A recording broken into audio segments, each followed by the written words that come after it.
Salutare prieteni, așa cum v-am spus în videoclipul precedent, o să revin și iată-mă că sunt aici cu un videoclip cu geanta mea de scule.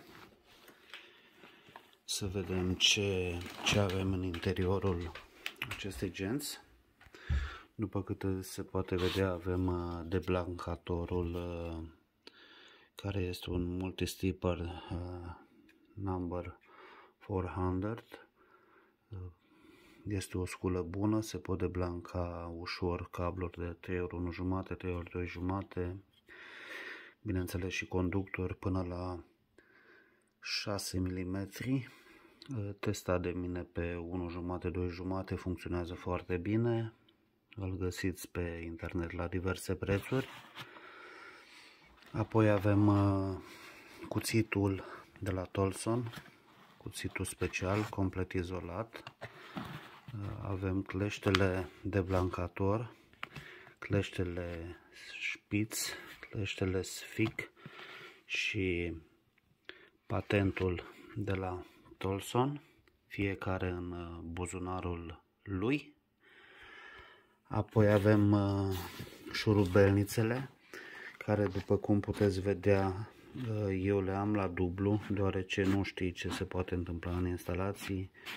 Pierzi una, o uiți pe undeva și te trezești că ai nevoie de ea și nu o găsești. Așa arată privit de sus. Eu zic că este cea mai ok organizare din o geantă cu scule. Deci cei de la Haupa au gândit foarte bine această geantă.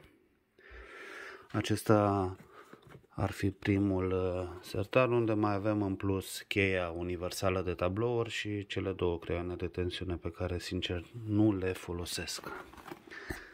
Haideți să închidem această parte a genții și să trecem în partea a doua.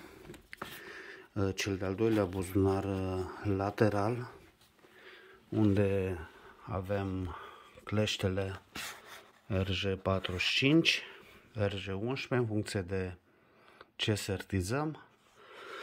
Avem un cutter care este întotdeauna util în instalații, o cheie reglabilă izolată, deoarece uneori pe bare, dacă ai de lucru, e nevoie să lucrezi sub tensiune sau să strângi un șurub sub tensiune, și neavând cheiei mari izolate, folosesc această cheie. Avem un boloboc și un deblancator.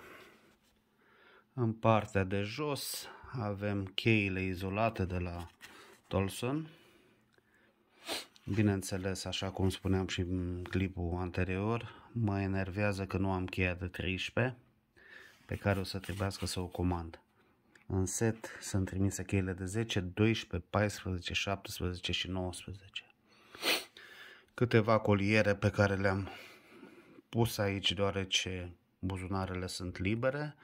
Bineînțeles, când voi avea alți clești, le voi găsi alt loc. Două șurubelnițe care să le folosesc doar la conectat în riglete foarte mici, de aceea sunt puse separat, plus deblancatorul pentru cablu UTP. Acesta ar fi cel de-al doilea buzunar exterior al genții, pe care îl voi închide și vom trece la partea interioară.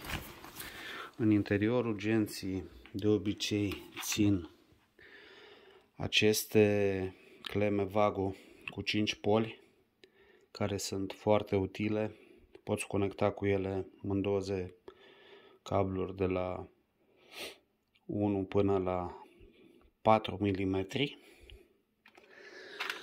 Aceasta ar fi una din cutii. În cea de-a doua cutie am aceleași cleme Vago cu 3 poli de această dată, deoarece la întrerupătoare sau alte circuite de iluminat în doză nu e nevoie să folosim cele cu 5 poli, sunt fiind suficiente cu 3 sau uneori chiar cu 2 poli. O să pun și această cutie în geantă. Bineînțeles, mai am mufele RG45 care sunt pe terminate. Am văzut cu această ocazie și va trebui să mai cumpăr. Ce mai poate fi util în geanta unui electrician este o lanternă care să poată fi pusă pe cap. Eu folosesc această lanternă de la Varta, care este foarte bună, având posibilitatea de a folosi 2 LED-uri sau toate cele 4 LED-uri. Bineînțeles, o ruletă de 2 metri, n-ar strica și una de 5.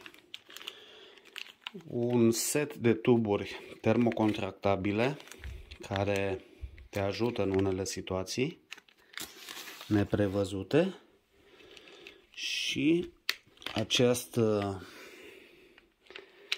tester standard ST9902, care este o sculă foarte bună și foarte utilă. Eu sunt mulțumit de ea. Urmează să-mi comand un tester de la BH Amprobe, dar mai durează un pic până voi face această comandă. Și să nu uităm, ieri am achiziționat, 2 secunde, o să las telefonul.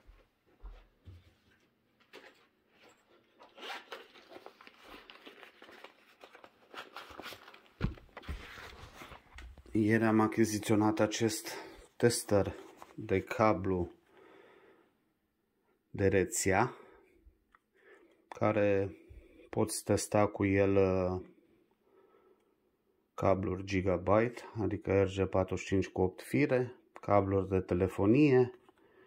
Principiul este foarte simplu, se conectează cele 2 cablu tester și remote-ul la cele 2 capete ale cablului, se pornește, după care el face testul și trebuie să avem paritate 1 cu 1, 2 cu 2, 3 cu 3, 4 cu 4 până la 8 cu 8 pentru a avea conexiune Gigabyte.